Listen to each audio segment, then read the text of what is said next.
Jack Morrison sat at his desk, staring at the message that had just arrived. His hands were steady, but his mind was racing. The holographic display floated in front of him, showing the official seal of the Galactic Council. This was not a routine communication.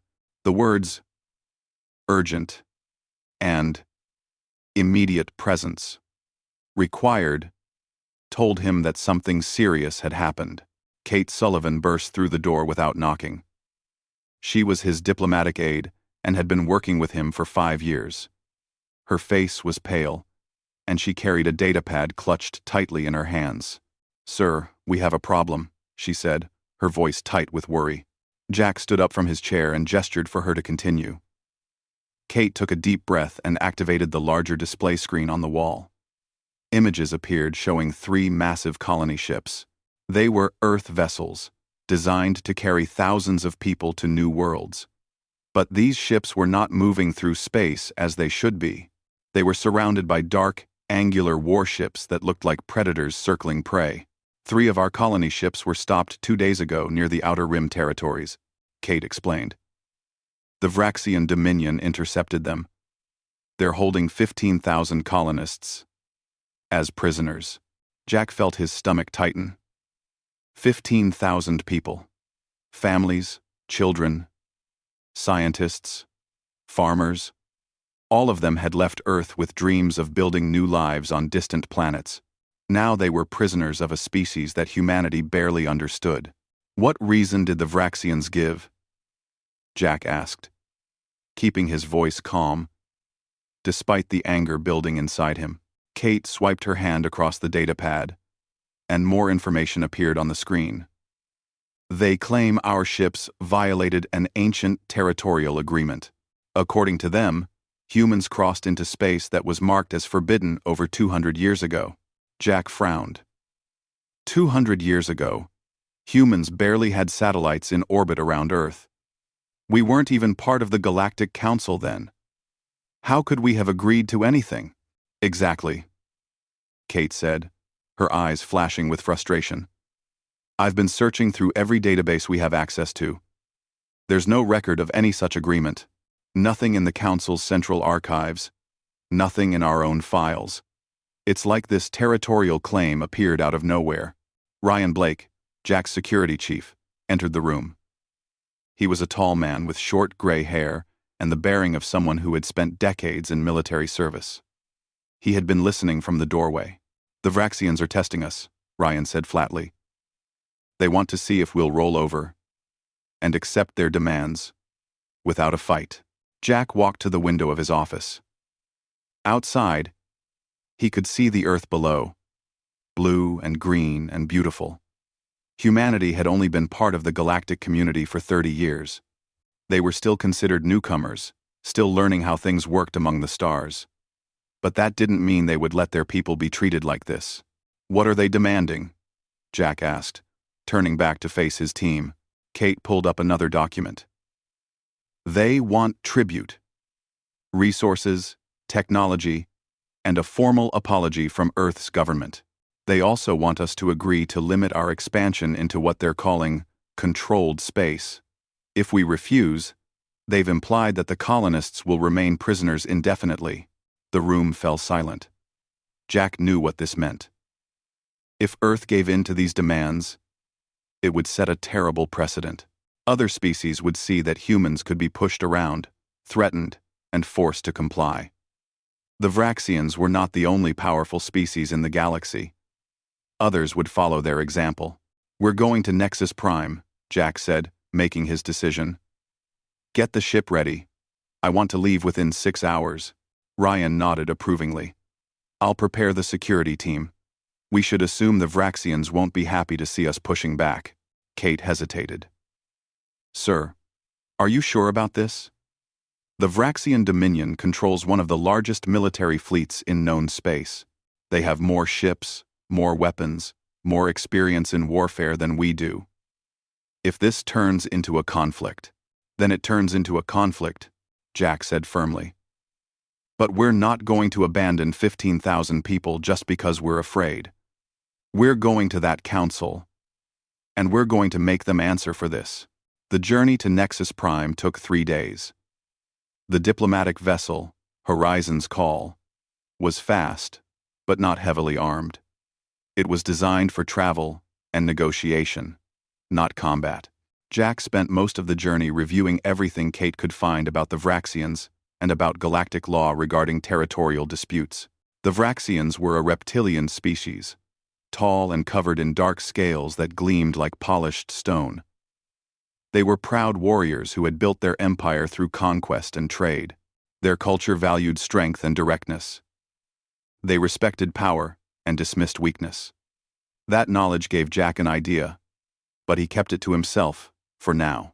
On the second day of travel, Kate made a breakthrough. She had been digging through old records, some of them from species that no longer existed. She found fragments of communications and treaties, and what she discovered made her call Jack to her workstation immediately. "Look at this," she said, excitement mixing with anger in her voice. "I found references to the territorial agreement the Vraxians mentioned. But it's not 200 years old. The earliest mention I can find is from 30 years ago, right around the time humans first joined the Council." Jack leaned closer to the screen. "Are you saying they made it up?" "I'm saying the documentation is forged," Kate replied.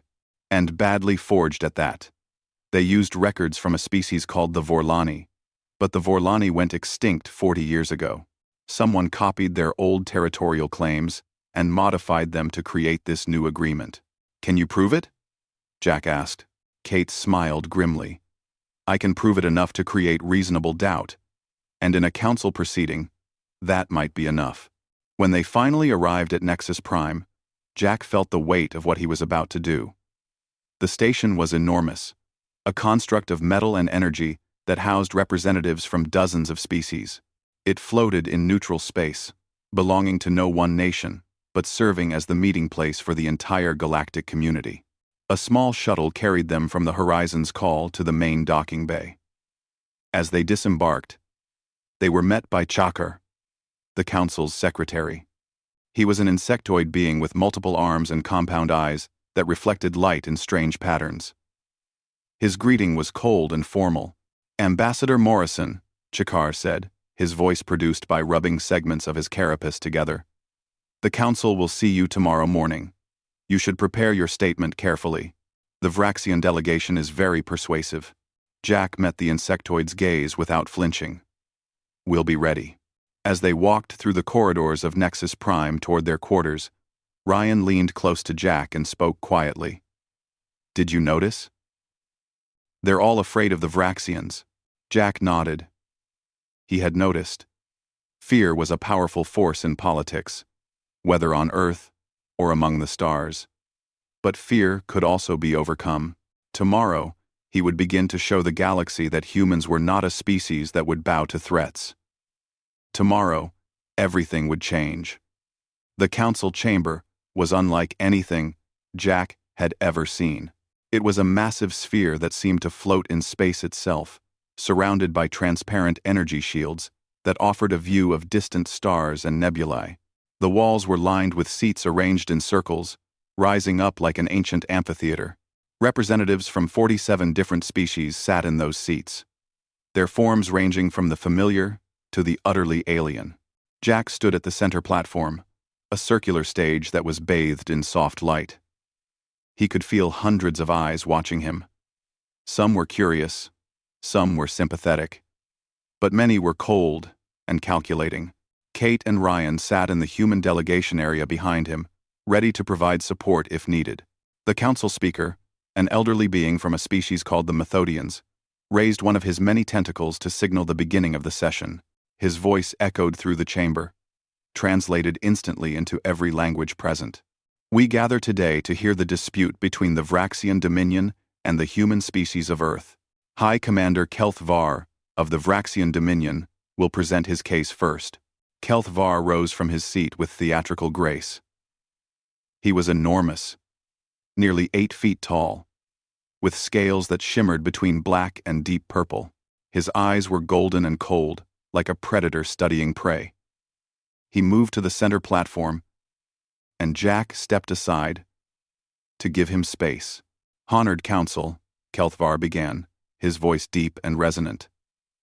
"The Vraxian Dominion has always respected the ancient laws and territorial boundaries that maintain peace in our galaxy. 200 years ago, the sectors near the Outer Rim were declared forbidden space, reserved for specific purposes that were agreed upon by the Council of that era." He gestured with his clawed hand, and holographic images appeared in the air above the platform.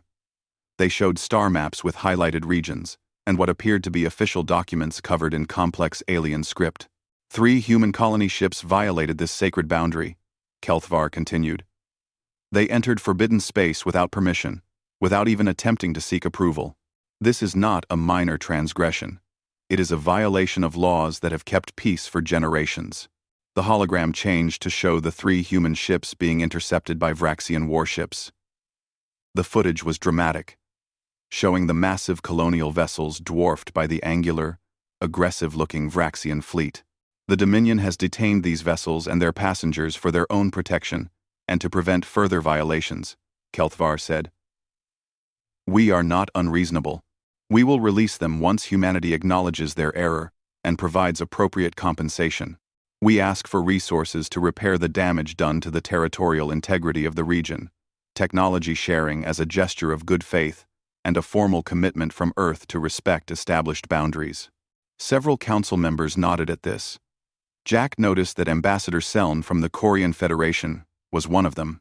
The Corians were a cautious species, always more concerned with maintaining stability than with pursuing justice. Kelthvar returned to his seat, looking satisfied. The council speaker turned his attention to Jack. "Ambassador Morrison, you may now respond." Jack walked back to the center platform. He looked around at the assembled representatives, meeting as many eyes as he could. He needed to make them understand that this was not just about humanity. It was about the integrity of the council itself. "Honored members," Jack began, keeping his voice steady and clear. "I have reviewed the territorial agreement that High Commander Kelthvar referenced. I have also asked my staff to search for any record of this agreement in the Council's central archives." He paused, letting the silence build for a moment. "We found nothing. No record exists in the official database of any territorial restriction in that region. Furthermore, the documents that the Vraxian Dominion has provided as evidence show inconsistencies." Kate activated her datapad from her seat, and new information began appearing on the displays of every council member. Jack could see some of them leaning forward, suddenly interested.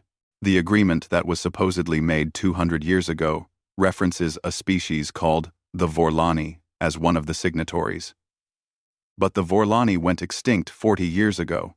More importantly, the language and formatting of these documents match Vorlani administrative style, but they contain references to stellar phenomena that were not discovered until much more recently. The chamber erupted in murmurs and whispered conversations. Kelthvar rose from his seat, his scales darkening with anger. "Are you accusing the Dominion of deception?" he demanded. Jack turned to face him directly. "I am stating facts. These documents are not authentic.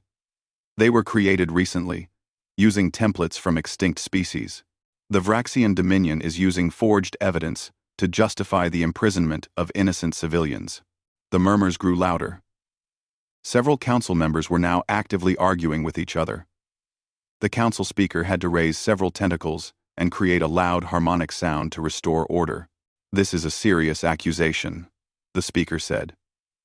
"High Commander, do you have additional evidence to support your claims?" Kelthvar's expression was furious, but he controlled his voice. "The Dominion does not answer to accusations from a species that has been part of this council for barely 3 decades. Our records are maintained by our own historians, and we do not need to prove our honesty to newcomers." "Then there should be an investigation," said a voice from the upper tiers. It was Ambassador Prin, from the Helican Union, a species that had often been neutral in council disputes. "If the documents are authentic, an investigation will prove it. If they are not, we need to know." Other voices joined in agreement. Jack could see the momentum beginning to shift, but Kelthvar was not finished. "Very well," the Vraxian commander said, his voice dropping to a dangerous tone. "Let us speak plainly. Ambassador Morrison, even if you question our documentation, the fact remains that humans are expanding rapidly through the galaxy. Your species colonizes new worlds at a pace that makes other species nervous. Perhaps it is time someone reminded you that there are limits to your ambitions." "Is that a threat?" Jack asked quietly. "It is reality," Kelthvar replied. "The Dominion has protected the peace of this galaxy for centuries. We have the largest fleet, the most powerful weapons, and the experience of countless wars. If humans wish to challenge us, they should understand what that means." Jack felt the eyes of the entire council on him. This was the moment. He could back down, negotiate, try to find a compromise that would save face for everyone. Or he could do what his instincts told him was necessary. He thought about the 15,000 colonists being held prisoner. He thought about the families separated, the children frightened, the dreams interrupted. He thought about what would happen if Earth submitted to this intimidation. Other species would see it.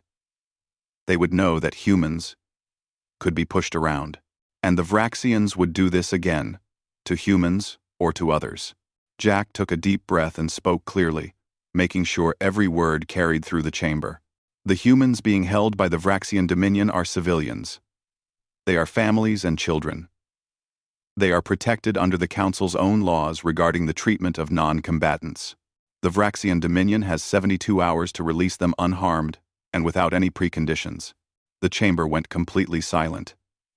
Every being present seemed to stop breathing. "If the Vraxians refuse," Jack continued, "humanity will consider this an act of war, and we will respond accordingly.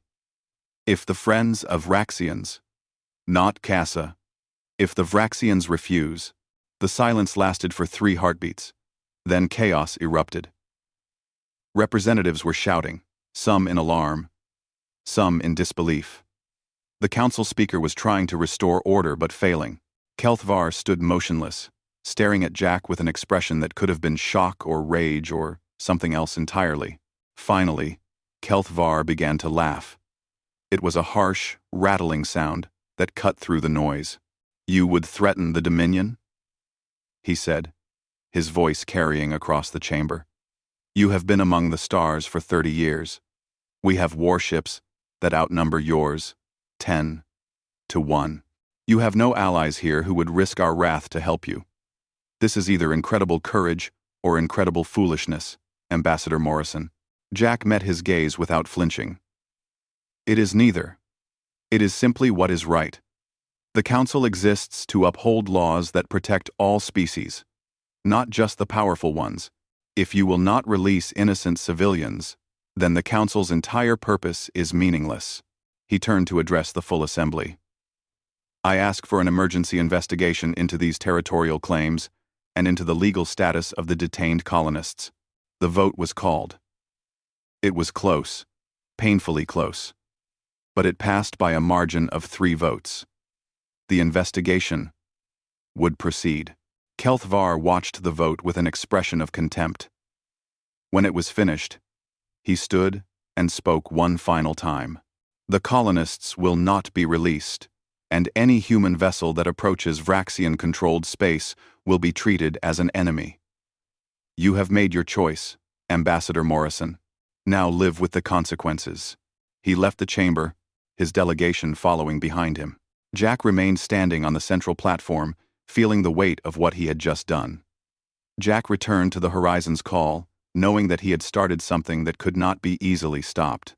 His hands were steady as he walked through the corridors of the ship, but his mind was running through 1,000 different scenarios, most of them ending in disaster. Kate and Ryan followed him to the command center. As soon as they entered, the communication console lit up with an incoming message. It was from Earth, from the highest levels of military command. Admiral Chris Bennett's face appeared on the screen. He was an older man, with iron-gray hair and eyes that had seen too many battles. "Ambassador Morrison," the Admiral said without preamble. "I heard what happened at the Council. Every government on Earth is talking about it. Some think you're a hero. Others think you've started a war we can't win. Jack sat down heavily in his chair. What do you think, Admiral? Bennett's expression was hard to read. I think you did what had to be done. Those colonists didn't deserve to be pawns in some alien power play. But now, we have to deal with the consequences. I'm mobilizing the fleet, but we both know what we're facing. The Vraxians have more ships, better weapons, and centuries of combat experience. I know, Jack said quietly, but I'm hoping it won't come to a direct fight. Hope is not a strategy, Bennett replied. But I'll do what I can. We have 72 hours. Use them well. The connection ended. Jack sat in silence for a moment, then looked at Kate and Ryan. We need options, he said. Military options, diplomatic options, anything that gives us leverage.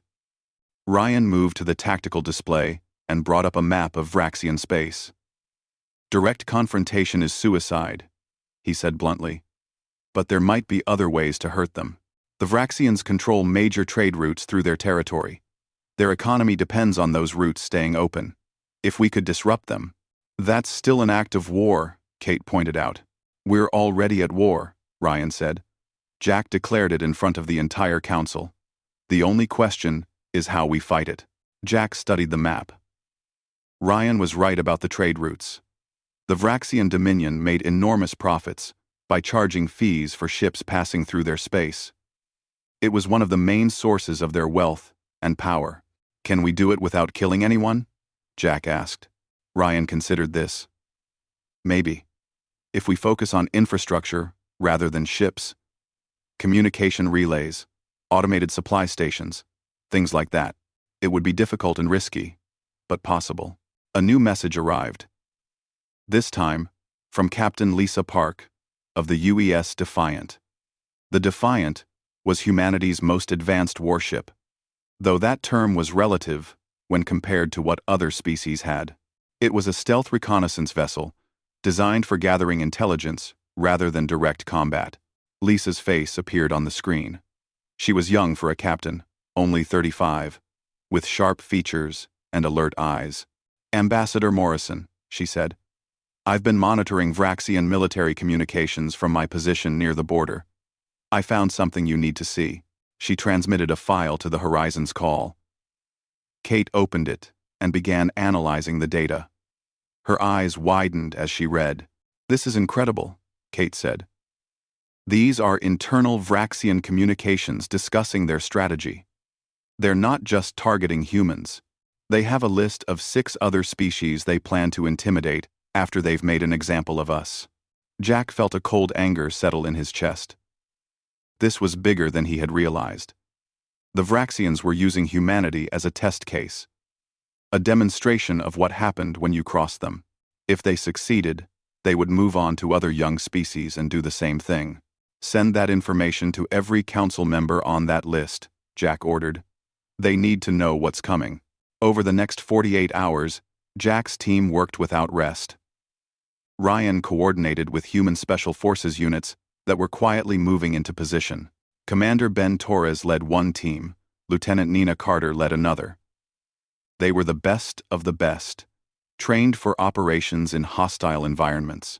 Kate worked the diplomatic channels, reaching out to the species on the Vraxian target list. Ambassador Alex Chen, from the human embassy on the Talarian homeworld, helped coordinate these efforts. The responses were mixed.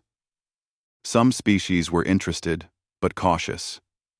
Others were too afraid to even consider standing up to the Vraxians. Jack also consulted with Dr. Emma Wright, a xenopsychologist who specialized in understanding alien cultures.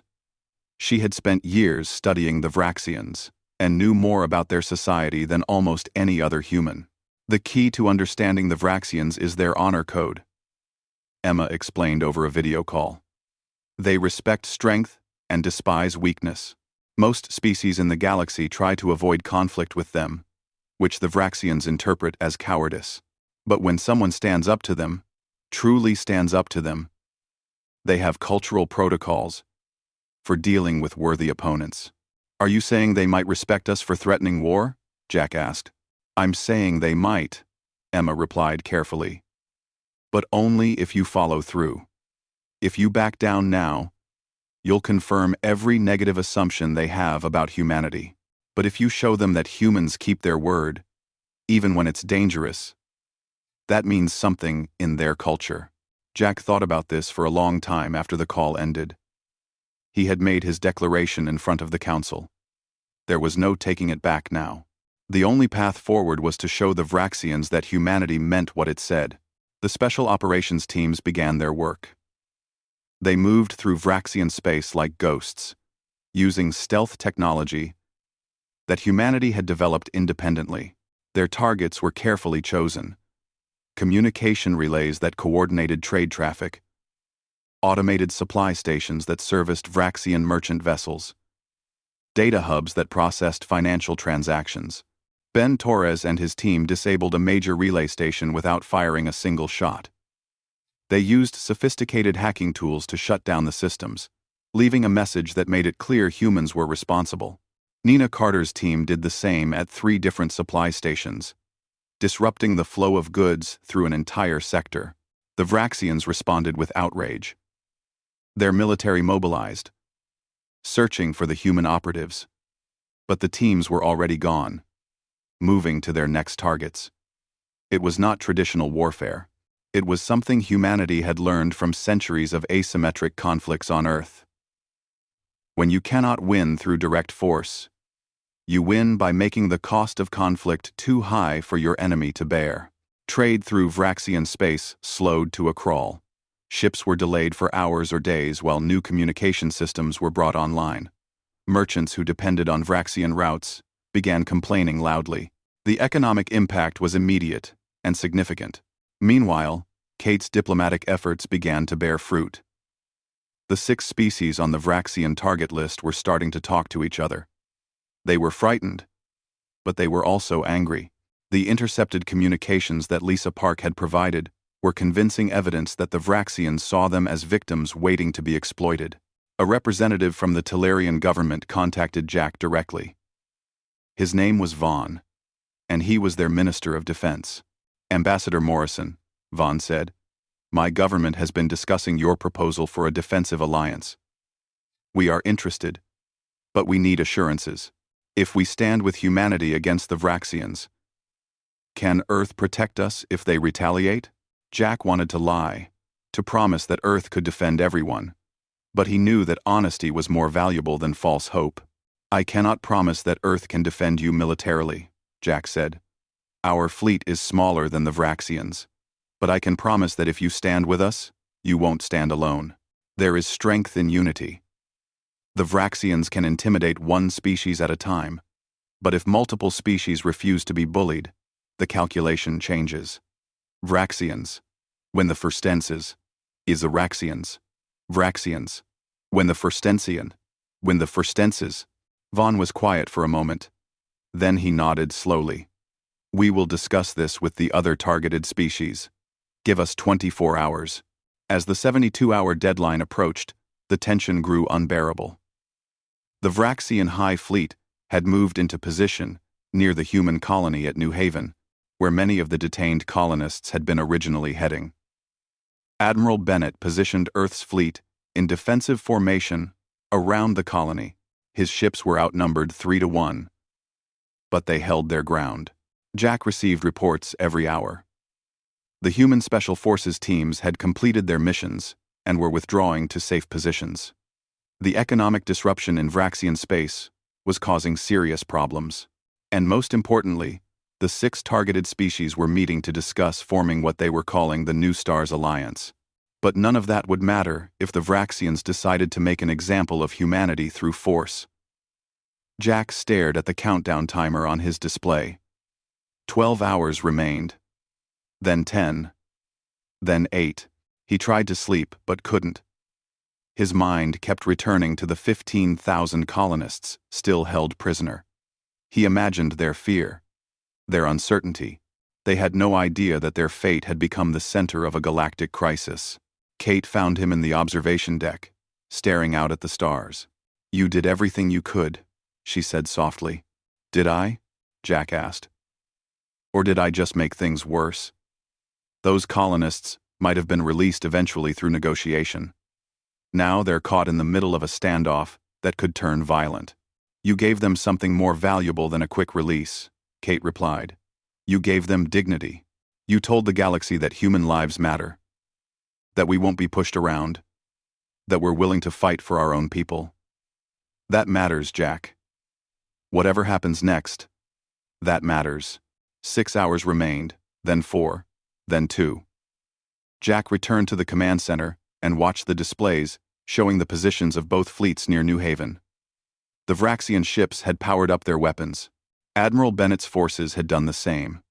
One wrong move, one miscalculation, and thousands of people on both sides would die. 1 hour remained. Jack felt his heart pounding. This was it. In 60 minutes, the deadline would pass. And then, everything would change. The countdown reached 0. Jack Morrison stood in the command center of the Horizon's call, surrounded by his team. Every screen showed different angles of the same scene. 2 fleets facing each other across the void of space near the colony of New Haven. The Vraxian warships were dark and menacing. Their weapons charged and ready. Earth's vessels looked smaller, outnumbered, but they held their formation with stubborn determination. Ryan stood at the tactical station, his jaw tight. Kate was monitoring diplomatic channels, hoping for any last-minute communication that might prevent disaster. Lisa Park's face was on one of the screens, transmitted from the Defiant, which was positioned at the edge of the standoff, ready to record everything that happened. Admiral Bennett is requesting orders, Ryan said quietly. Jack felt the weight of that request. One word from him could start a war that humanity might not survive. But backing down now would doom not just the colonists still held prisoner, but every human who would come after them. It would tell the galaxy that Earth's threats were empty, that humans could be pushed around with impunity. Before Jack could respond, an alert sounded. One of the Vraxian ships was breaking formation. It was enormous, twice the size of any other vessel present. Ryan quickly identified it from the database. That's Kelthvar's flagship, he said. It's moving away from the main fleet. Jack watched the display intently. The flagship was not moving toward the human vessels in an attack pattern. Instead, it was positioning itself between the 2 fleets. A neutral position. A communication request came through, marked with high priority and addressed personally to Jack. This is highly irregular, Kate said. But she was already routing the message to the main display. Kelthvar's face appeared on the screen. The Vraxian commander looked different than he had in the council chamber. There was no arrogance in his expression now. No theatrical posturing. He looked serious and focused. Ambassador Morrison, Kelthvar said, I am requesting a private meeting. Just the 2 of us, on neutral ground. Jack glanced at Ryan, who shook his head in warning. Where? Jack asked. My flagship has a diplomatic meeting room. I guarantee your safety, under the Vraxian Code of Honorable Conduct. No harm will come to you. Ryan stepped closer to Jack. You can't trust him. This could be a ploy to capture you. But Kate was looking at something on her datapad, her eyes wide. Jack, the Vraxian Code of Honorable Conduct is serious. If he's invoking it, he's bound by it absolutely. Breaking it would be worse than death in their culture. Jack made his decision. I'll come, but my security chief accompanies me to the shuttle bay. Agreed, Kelthvar said, and ended the transmission. 20 minutes later, Jack found himself boarding a small diplomatic shuttle. Ryan had wanted to come with him, but Jack refused. This meeting needed to be one-on-one, or it would not serve its purpose. As the shuttle carried him across the space between the human and Vraxian fleets, Jack reviewed everything he knew about Vraxian culture. Everything that Emma Wright had told him about their honor code and values. The flagship was massive inside, with corridors wide enough to accommodate the Vraxians' large frames. Guards escorted Jack to the diplomatic room, a circular chamber with a domed ceiling that showed the stars above. Kelthvar was waiting there, standing alone. The guards left and sealed the door behind them. For a long moment, neither spoke. Then Kelthvar gestured to a seat that had been modified to accommodate human proportions. "Please, sit," the Vraxian commander said. "We have much to discuss." Jack sat, and Kelthvar took a seat across from him. Up close, the alien was even more imposing. But there was no hostility in his posture now. "I have been watching your species carefully, Ambassador Morrison," Kelthvar began. "When you made your declaration at the Council, I expected you to back down within days. Most species do. They make brave speeches and then quietly negotiate for whatever concessions they can get. But you did not do that." "We meant what we said," Jack replied simply. Kelthvar's scales rippled. A gesture that Emma Wright had told Jack indicated approval in Vraxian body language. "Yes. That became clear. Your Special Forces teams caused significant disruption to our trade networks. Not through violence, I note, but through surgical precision. You hurt our economy without killing our people. This showed restraint combined with effectiveness." "We don't want a war," Jack said. "But we won't abandon our people to be used as pawns." "That is what makes this interesting," Kelthvar said, leaning forward. "The colonists were always meant to be released. This entire situation was a test, Ambassador Morrison. Not the kind of test you initially thought, but a test nonetheless." Jack felt anger rising but kept his voice level. "A test? 15,000 people were frightened and imprisoned as a test?" "Yes," Kelthvar said without apology. "The Galactic Council has grown weak. Too many species hide behind regulations and procedures, instead of standing for what they believe. The Vraxian Dominion wanted to see if any of the younger species still had courage. Most failed. When we made similar accusations against 3 other species over the past decade, they all submitted immediately. They paid tribute, accepted restrictions, and learned nothing except that they were powerless. But humanity responded differently," Jack said, beginning to understand. "You did not beg," Kelthvar confirmed. "You did not offer tribute or ask for mercy. You stood up and declared that you would fight, even though you knew the odds were against you. Then you backed up that declaration with action. Your special forces demonstrated skill and restraint. Your diplomats worked to build alliances with other threatened species. And you, personally, risked everything by coming here to meet with me." The Vraxian commander stood and walked to the transparent dome, looking out at the stars. "In Vraxian culture, we have a saying. The small predator that stands its ground is more worthy than the large prey that flees. You have shown us that humanity is not prey." Jack felt a mixture of relief and lingering anger. "So this was all theater? All of it?" "Not theater," Kelthvar said. "A crucible. Kelthvar. A crucible. Kelthvar. Kelthvar. And you emerged from it transformed. The galaxy now knows that humans cannot be intimidated. That has value, Ambassador Morrison. More value than you may realize. That has well for Morrison." He turned back to face Jack directly. "The colonists will be released immediately with full apologies. Their ships will be escorted safely to New Haven by Vraxian vessels to ensure their protection. Furthermore, the Vraxian Dominion wishes to propose a formal alliance with humanity." Jack blinked in surprise. "An alliance? After all this?" "Because of all this," Kelthvar corrected. "The galaxy needs strong species, not more weak ones who hide behind the Council's regulations. We respect strength, courage, and the willingness to defend one's own.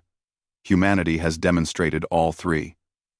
We would rather have you as allies than as enemies." "And what about the other species you were planning to target?" Jack asked, remembering the intercepted communications. Kelthvar's scales darkened slightly, a sign of embarrassment that Jack recognized from his studies. "That information was meant to be discovered. We wanted to see if humanity would use it to build alliances, or simply to protect yourselves. You chose to warn the other species and help them organize. That, too, speaks well of your character." Jack sat back in his chair, his mind racing. This was not the outcome he had expected, Part of him was still angry about the methods the Vraxians had used, about the fear they had caused, but another part of him understood the larger picture. If we agree to this alliance, Jack said carefully, it must be based on mutual respect and transparency. No more tests, no more games. Agreed, Kelthvar said immediately. From this moment forward, the Vraxian Dominion and humanity will deal with each other openly and honestly. They discussed the details for over an hour. The alliance would be defensive in nature, focused on mutual protection and cooperation. The Vraxians would provide advanced military technology and training. Humans would offer their expertise in unconventional tactics and their growing diplomatic network among younger species. When Jack finally returned to the Horizon's call, his team surrounded him immediately. What happened? Kate asked urgently. We saw you were on the flagship for over an hour. The colonists are being released, Jack said, still processing everything. And the Vraxians want to form an alliance with us. Ryan looked skeptical. Is this a trick? I don't think so, Jack replied. I think we just passed a test we didn't know we were taking. And somehow, against all odds, we passed it. Over the next 12 hours, the situation transformed completely. The 3 colony ships were released from Vraxian custody. The prisoners came out looking tired and confused, but unharmed. Jack had feared they would report mistreatment, but instead, they told stories of Vraxian guards who had been firm but respectful, who had ensured they had food and medical care, and who had apologized once the orders came through to release them. The ships were escorted to New Haven by Vraxian warships, just as Kelthvar had promised. When they arrived safely, emotional reunions filled the colony. Families were brought back together. Children ran to their parents. The dreams that had been interrupted were allowed to continue. Admiral Bennett contacted Jack from the bridge of his flagship. The old warrior looked impressed. I don't know how you did it, Ambassador, but you just turned a potential disaster into humanity's greatest diplomatic victory. Every government on Earth is celebrating. It wasn't just me, Jack said honestly. It was everyone. Ryan and his special forces teams, Kate and her research, Lisa Park and her intelligence gathering, Emma Wright and her cultural analysis, and Admiral, it was your willingness to stand firm when the fleets faced each other. The Vraxians were watching all of it. Back at Nexus Prime, the news spread quickly through the Council. The species that had been on the Vraxian target list reached out to Jack immediately. They wanted to know more about the defensive alliance that was being formed. They wanted to be part of it. 3 days after the colonists were released, Jack Morrison returned to the Galactic Council chamber. The atmosphere was completely different from his last visit. Representatives who had avoided eye contact with him before now watched him with interest and respect. Even those who had supported the Vraxian position seemed uncertain about how to approach him. The formal alliance signing was scheduled to take place in the council chamber as a public event. Kate had spent those 3 days working on the details with Vraxian diplomats and with representatives from the 6 species that had expressed interest in joining what they now called the New Stars Alliance. The name had come from Ambassador Vaughn of the Tellarian government, who had said that humanity's boldness had been like a new star appearing in the darkness. Jack stood in the preparation room, adjusting his formal diplomatic uniform.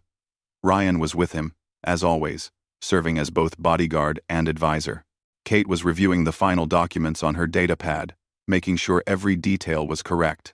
The Tellarians confirmed their participation, Kate said, reading from her notes. So did the Helican Union, the Mindari Collective, and 3 others. That's 7 species total, including us and the Vraxians. It's more than I hoped for.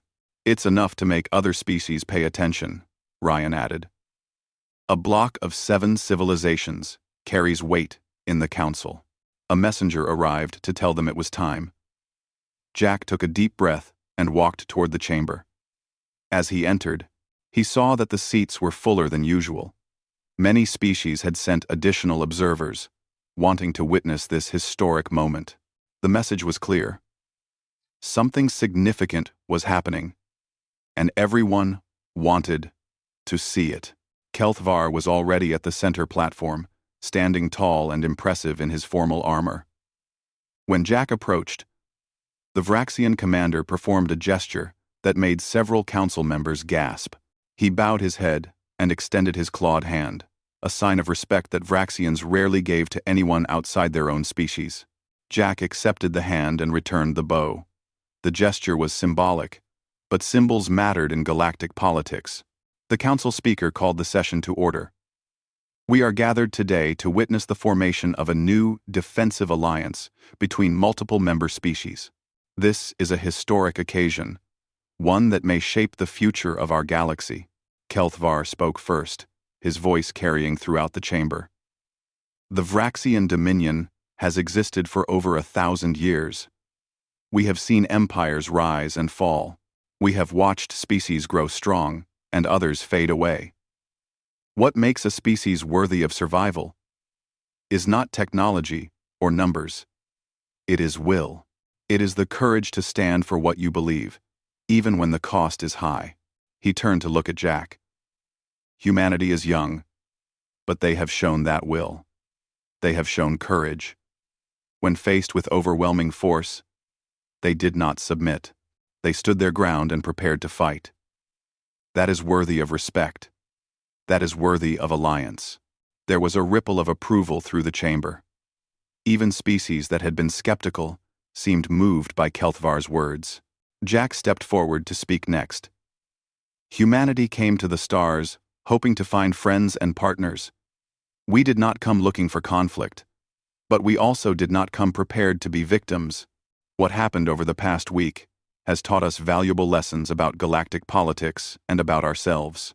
He looked around the chamber, meeting the eyes of as many representatives as he could. We learned that courage matters. We learned that standing up for your principles can change outcomes. But most importantly, we learned that we are not alone. Other species face the same challenges we do. Together, we are stronger than we are apart. Ambassador Vaughn spoke next, representing the other species joining the alliance. The younger civilizations in this council have often felt vulnerable. We have watched the older, more powerful species make decisions that affect us without truly considering our voices. This alliance is not about confrontation. It is about ensuring that all species, young and old, are treated with dignity and respect. The formal signing took place at the center platform. Each representative placed their mark on the document, which was simultaneously recorded in every language and format used by the council. When it was done, the chamber erupted in a mixture of applause and concerned murmurs. Change always created both excitement and fear. After the ceremony, Jack found himself surrounded by other ambassadors. Some wanted to congratulate him. Others wanted to discuss the implications of the new alliance. A few seemed worried about what this meant for the balance of power in the council. Ambassador Seln from the Korean Federation approached him with a cautious expression. Ambassador Morrison, I must admit, I did not expect this outcome. When you made your declaration, I thought you were making a terrible mistake. Many people did, Jack replied diplomatically. But you proved us wrong. Seln continued. You showed that sometimes boldness succeeds where caution fails. My government is interested in observing this new alliance. We may not join immediately, but we wish to maintain friendly relations. Jack understood what that meant. The Koreans were hedging their bets, waiting to see if the alliance would succeed before committing. That was fine. Not everyone needed to be part of the alliance for it to be effective. Over the following weeks, the impact of the New Stars Alliance became clear. The Council passed several reforms that had been stalled for years, including stronger protections for junior member species and clearer procedures for resolving territorial disputes. The Alliance's voting bloc was large enough to influence decisions, but not so large that it dominated the Council. Jack spent much of that time working with Kate and Emma Wright to establish the Alliance's operational procedures. They set up regular meetings between member species, created joint military training exercises, and established diplomatic protocols for coordinating their positions on Council matters. Ryan coordinated with Vraxian military advisors to share tactical information. The humans were impressed by Vraxian discipline and combat experience. The Vraxians were equally impressed by human creativity and adaptability in problem-solving. Admiral Bennett visited Nexus Prime to meet with his counterpart in the Vraxian fleet, an admiral named Voroth Kier. The two military leaders spent hours discussing strategy and doctrine. They quickly developed a mutual respect based on their shared professionalism. "Your species thinks differently than most," Voroth Kier told Bennett during one meeting. "You see problems from angles that would not occur to us. Combined with our experience and resources, this partnership could be formidable." But not everything was smooth. Some council members resented the new alliance, seeing it as a challenge to their influence. There were quiet attempts to undermine it through procedural maneuvers and political pressure. The alliance had to prove it could withstand these challenges while maintaining its unity. 6 months after the original crisis, Jack stood once again in the council chamber. This time, he was presenting a proposal for expanding trade cooperation among alliance members. As he spoke, he noticed how much had changed. He was no longer the newcomer, the uncertain representative of a young species. He was now recognized as a serious political player, someone whose voice carried weight.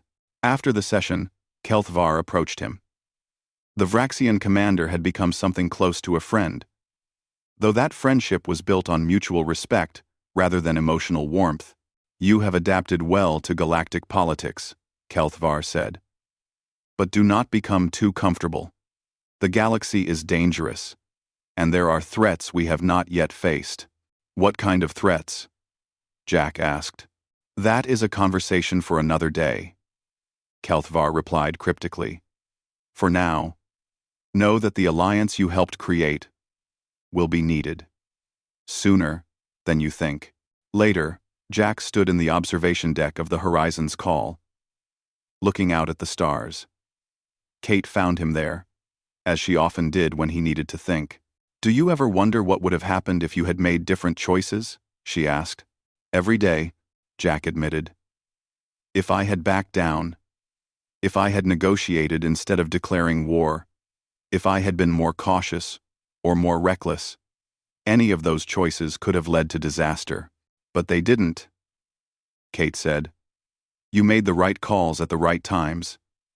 That's what leadership is." Jack smiled slightly. "Or I got lucky. Sometimes it's hard to tell the difference." "Maybe it's both," Kate suggested. "But the result is the same. Humanity has a place in the galaxy now, a real place. We're not just newcomers anymore. We're partners, allies, and contributors to something larger than ourselves." Back on Earth, the news of the Alliance and humanity's growing role in galactic affairs had captured public imagination. Children played games pretending to be diplomats and ambassadors. Schools taught about alien cultures and galactic politics. The stars no longer seemed so distant or frightening. They seemed like opportunities waiting to be explored. Jack received a message from his predecessor, the ambassador who had held the position before him. The old diplomat congratulated him on his success, but also offered a warning. "You have shown the galaxy that humans are strong. Now you must show them that we are wise. Strength without wisdom is just another form of danger." That advice stayed with Jack. He knew that the alliance was just the beginning. There would be more challenges, more crises, more moments when difficult decisions had to be made, but he also knew that humanity was no longer facing those challenges alone. Admiral Bennett sent him a final report on the military cooperation between alliance members. The joint training exercises had exceeded expectations. Different species were learning from each other, sharing tactics and strategies that none of them would have developed alone. The alliance was becoming more than just a political arrangement. It was becoming a true partnership. 1 year after the crisis began, Jack stood in the same council chamber where he had made his declaration. The anniversary was being marked with a formal ceremony reviewing the alliance's achievements. Representatives from all member species spoke about the benefits they had gained from cooperation. When it was Jack's turn to speak, he kept his remarks brief. "A year ago, I stood here and made a declaration that many thought was reckless. I threatened war against a superior force to protect 15,000 civilians. Today, those civilians are living their lives on New Haven, building homes and raising families. They are safe because multiple species work together to ensure their safety. He paused, looking around the chamber. That is what this alliance represents. Not aggression, not confrontation, but the simple idea that we are stronger together than apart. That when one of us is threatened, all of us respond. That courage and cooperation can achieve what fear and isolation cannot. The applause that followed was genuine and sustained. Even species that were not part of the alliance seemed moved by the message. After the ceremony, as Jack prepared to return to the Horizon's call, Kelthvar stopped him one final time. "You have changed the galaxy, Ambassador Morrison," the Vraxian commander said. "Perhaps not as dramatically as some historical figures, but change, nonetheless. The Council operates differently now because of what you did." "It's not just my legacy," Jack replied. "It belongs to everyone who stood firm when it would have been easier to give in." "Perhaps," Kelthvar said. "But leadership requires someone to stand first. You did that. Remember it when the next crisis comes, because it will come. The galaxy does not stay peaceful for long." Jack boarded his ship and gave the order to return to Earth. As the Horizon's call moved away from Nexus Prime, he looked back at the massive station one last time. Somewhere in that structure, representatives from dozens of species were making decisions that would affect billions of lives. And humanity now had a voice in those decisions.